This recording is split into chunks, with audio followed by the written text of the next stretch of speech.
நீலகிரி மாவட்டம் கூடலூரில் விவசாயியை தாக்கிக் கொன்ற காட்டு யானையை வனத்துறையினர் கும்கி யானைகளை கொண்டு விரட்டும் பணியில் ஈடுபட்டுள்ளனர். கூடுதல் தகவல்களை செய்தியாளர் சுரேஷ்குமார் வழங்கிட கேட்கலாம்.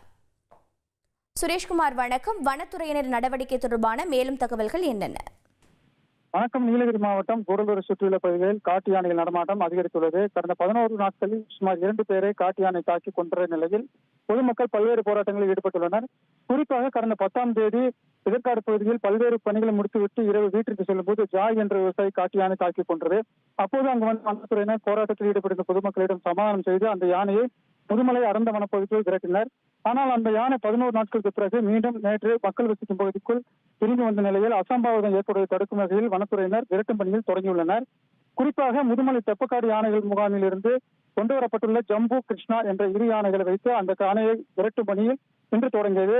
கிராமத்தை ஒட்டியுள்ள ஒரு புதரில் அந்த யானை உள்ள நிலையில் கும்கி யானைகளை அங்கு கொண்டு சென்று அந்த யானையை மீண்டும் முதுமலை வனப்பகுதிக்கு விரட்ட வனத்துறையினர் அதற்கான பணியில் ஈடுபட்டுள்ளனர். தகவல்களுக்கு நன்றி ரமேஷ்குமார்.